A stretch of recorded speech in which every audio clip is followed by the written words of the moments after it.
श्री स्वामी समर्थ. तू अनोळखी तरीही सोबती या मालिकेमध्ये प्रेक्षकांनो इतका भारी जबरदस्त असा ट्विस्ट येताना आता आपल्याला पाहायला मिळणार आहे. मालिकेमध्ये खरं तर समीर आणि अर्पिताच्या प्रेमामध्ये दिवसेंदिवस वाढ होतानाच आपल्याला पाहायला मिळणार आहे. पण या नात्याला दोघांनीही अजून नाव दिलेलं नाही किंवा एकमेकांसमोर व्यक्त केलेलं नाही. पण आता अखेरीस तो क्षण येणार आणि आपली ही जी अर्पिता आहे ना, ती आहोंच्या नावाने आवाज देत समीरला इकडे नवऱ्याचं स्थान देणार. शिवाय समीर जेव्हा खुर्चीवरून म्हणजे या शिडीवरून खाली पडत असतो, त्याच वेळी आपल्या अर्पिता आहो या नावाचा हंबरडा फोडत समीरला कशा प्रकारे शिडीवरून खाली पडण्यापासून वाचवते, हे सगळं पाहायला खरं तर खूप गंमत आणि मज्जा येणार आहे. बरं का प्रेक्षकांनो, हे सगळं मालिकेमध्ये कशा प्रकारे घडत जाणार आहे, हे जर तुम्हाला जाणून घ्यायचं असेल तर नक्कीच आपला हा व्हिडिओ अगदी शेवटपर्यंत पहा, म्हणजे इकडे तुम्हाला सगळं काही कळून जाईल. बरं का प्रेक्षकांनो, मी मागच्या भागामध्ये सांगितल्याप्रमाणे जे काही मी सांगितलं होतं तुम्हाला ट्विस्ट, जो की आपला समीर नागाच्या समोर हात जोडणार आणि तो जिथून नाग अर्पितासमोरून अर्पिताला इजा न करता निघून जाणार, अगदी तसंच ट्विस्ट कालच्या भागामध्ये आपल्याला पाहायला मिळालं आहे, बरोबर ना? मग आपल्या या चॅनलवर जे काही ट्विस्ट सांगितले जातात ते 100% खरे होताना आपल्याला दिसतात. त्यामुळे तुम्ही आपल्या या चॅनलसोबत नेहमीच जोडलेले राहा आणि आपल्या तू अनोळखी तरीही सोबती या मालिकेत येणारे नवनवीन अपडेट तुम्ही नक्कीच सगळ्यात आधी जाणून घेत जा. बरं का आता इकडे मालिकेमध्ये ही राजश्री मुद्दामून समीरच्या आईला इकडे घेऊन आलेली असते, कारण तिला तिचा जो काही प्लॅन आहे, निक्कीसोबत जे काही तिला वाईट कृत्य करायचं आहे ते तिला सक्सेस करायचं होतं. त्यामुळे निक्की आणि सलीलला तिकडे एकांत देऊन इकडे ही राजश्री मुद्दामून समीरच्या आईला दुसरीकडे घेऊन आलेली असते त्यांच्या घरात. आता इकडे समीरची आई जरी या राजश्रीपाशी बसलेली असली तरी तिचं पूर्णपणे लक्ष तिकडं सलील आणि निक्कीकडं असतं, की ही दोघेच जण एकत्र आहेत आणि ही पोरगी नक्की माझ्या मुलाला नादी लावेल का, या दोघांमध्ये उगाच काहीतरी घडायचं आणि नसता डोक्याला ताप व्हायचा, या विचाराने इकडे आता निलांबरी खूप कासावीस झालेली असते आणि मनातल्या मनात बोलू लागते की ही राजश्री मला मुद्दामून इकडे घेऊन आली का, जे काही सरप्राईज आणलंय ते सुद्धा देईना आणि मला इथनं जाऊनही देईना. 2 कॉफीचे कप पेले तरी ही पोर तोंडातून एक शब्द काढीना.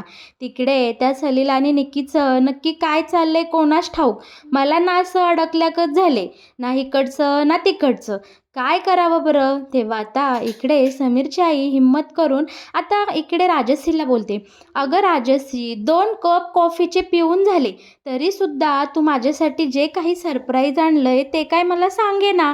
तेव्हा आता राजश्री बोलते, हो अहो समीरची आई, तुम्ही खूप छान कॉफी केली बरं का, ब्लॅक कॉफी एकच नंबर करता. ती कॉफी पिऊन मला खरंच छान वाटलं आणि हो, मी तुमच्यासाठी ना एक सुंदर सरप्राईज आणला आहे, ते म्हणजे हे घड्याळ. हे बघा, माझ्या बाहेरच्या मैत्रिणीने US च्या मैत्रिणीने तुमच्यासाठी हे घड्याळ आणलं आहे.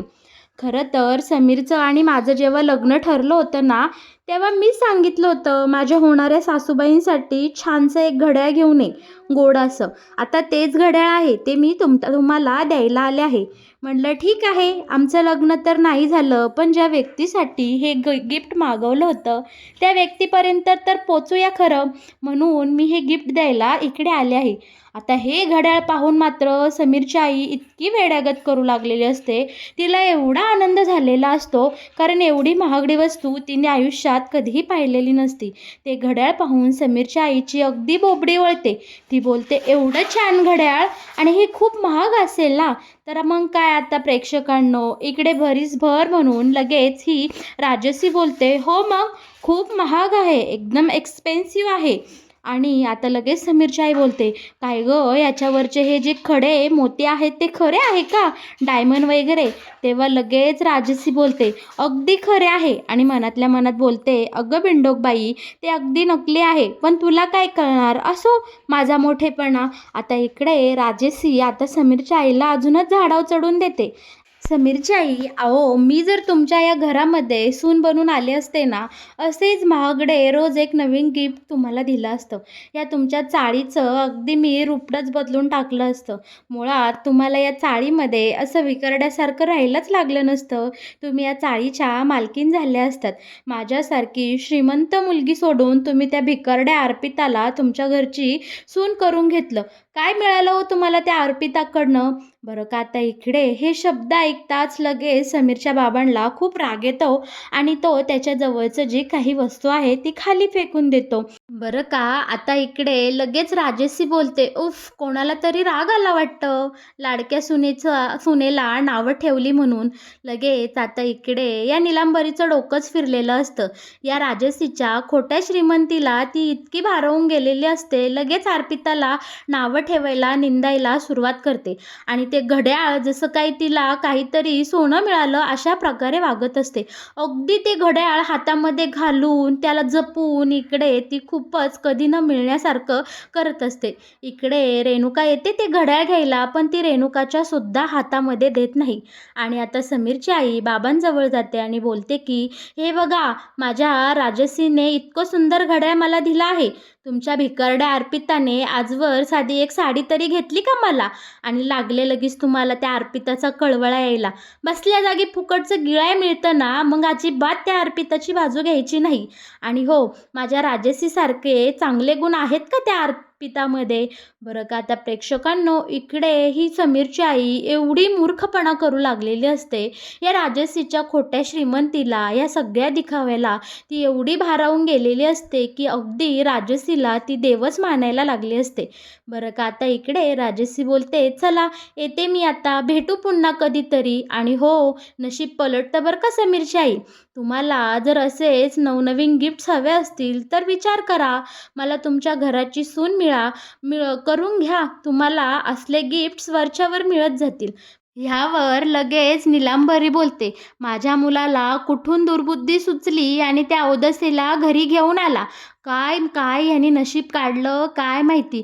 तुला जर माझ्या घरची सून बनवली असती तर अगदी ऐशोआरामात तिकडे लोळू लागला असता. पण या भिकारड्या अर्पिताच्या नादी लागून हेच सडलेलं आयुष्य चाळीतलं जगतोय. मूर्ख कुठला. बरं का आता इकडे समीरची आई अगदी त्या राजसीची पप्पीच घ्यायला बाकी राहिलेली असते. ती आता राजसीची पप्पी घेणार, तोच राजसी आता तिथनं पळून धावून जाते. बोलते की नको नको. आणि आता रेणुका बोलते, आई तुझा तो तोंडाचा चंबू आहे ना, आधी मागं घे. आणि काय चाललंय तुझं हे सगळं? पण इकडे आता निलांबरी आपल्या रेणुकाला सुद्धा भाव देत नाही. आणि मग रेणुका स्मार्टपणा दाखवत आता इकडे बाहेर निघून येते आणि लगेच या राजसीला विचारते, राजसी नक्की हा काय प्रकार आहे? कोणालाही सहजपणे तू एवढी महागडी वस्तू देणार नाही हे मला चांगलंच माहिती आहे. यामागे तुझा नक्कीच काहीतरी स्वार्थ असेल. तेव्हा आता इकडे राजसी रेणुकाला बोलते की या घरामध्ये तूच एकटी हुशार मुलगी आहेस, त्यामुळे तुला माझ्या मनातलं लगेच कळते. आणि हो, तुलासुद्धा तुमच्या घराला सगळ्यांचेच आता चांगले दिवस येणार आहे आणि तुम्हा सगळ्यांना नवनवीन गिफ्ट्स अशीच मिळत जाणार आहे. पण या सगळ्यासाठी तू माझं एक काम करायचं.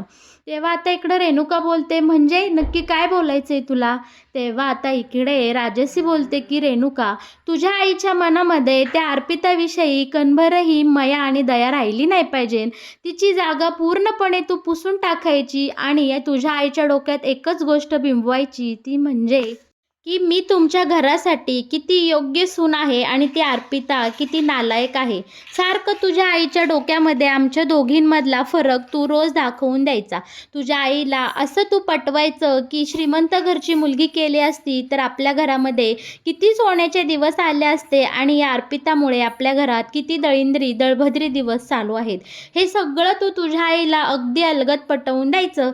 आणि 4 दिवसात अर्पिता जेव्हा इकडे घराकडे परतून येईल तेव्हा तुझ्या आईने अर्पिताला डोळ्यासमोर सुद्धा उभी केली नाही पाहिजे. तिच्याविषयी तुझ्या आईच्या मनामध्ये कणभरही जागा राहिली नाही पाहिजे.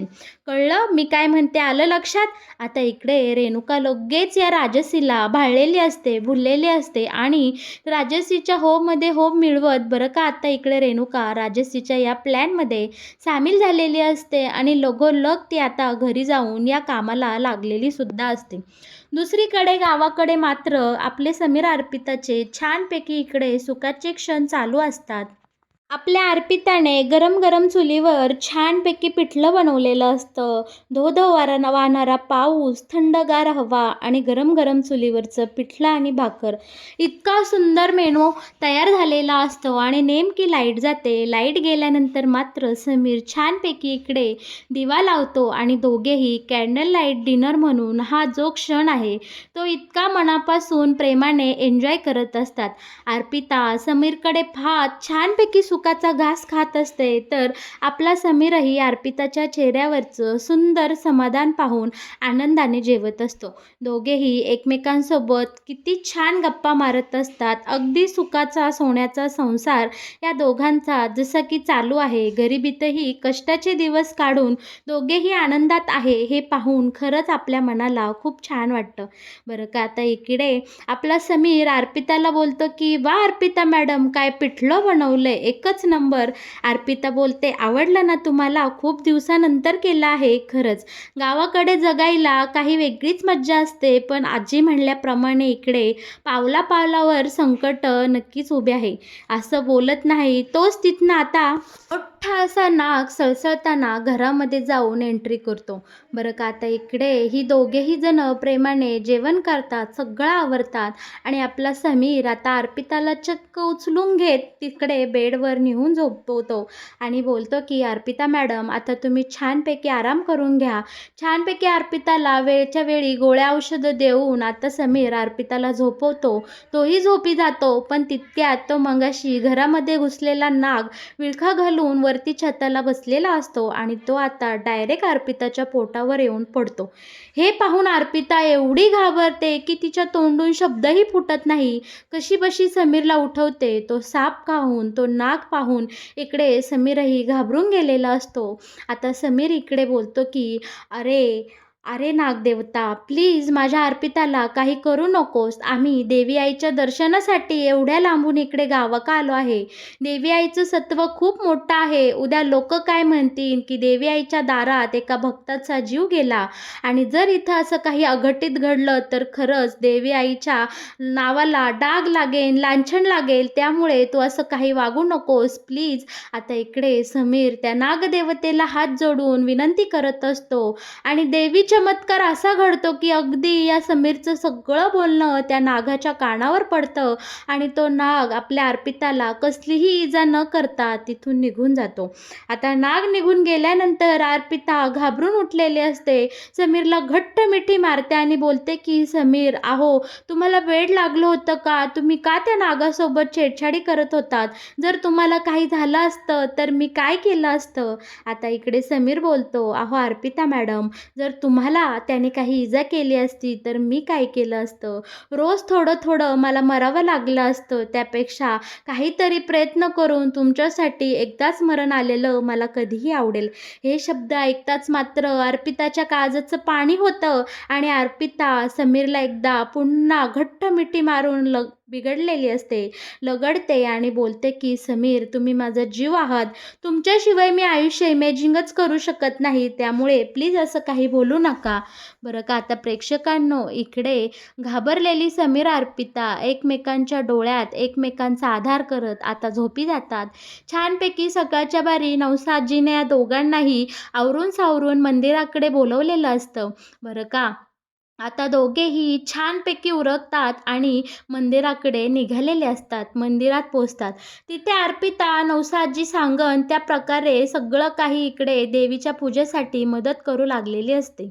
बरं का, आता इकडे अर्पिता तिला झेपण एवढं, जमल एवढं तब्येत सांभाळून आता तिथे फुलांचं छानपैकी डेकोरेशन करू लागलेली असते. तितक्यात गावातल्या अजून काही आजेबाई येतात, समीरच्या चुलत्या येतात आणि अर्पिताला विचारतात, मग काय सुनबाई, माझा नातू कुठं गेला आहे? तो काही आम्हाला इथे दिसेना. तेव्हा अर्पिता सवयीप्रमाणे घाईघाई त्या आजींना बोलते की हो, समीर ना मार्केटला गेले आहे, काहीतरी वस्तू आणायच्या आहेत. हे ऐकतात आजी लगेच आपल्या अर्पिताला टोमणा मारते आणि बोलते की "काय गं, नवऱ्याला नावाने आवाज देते.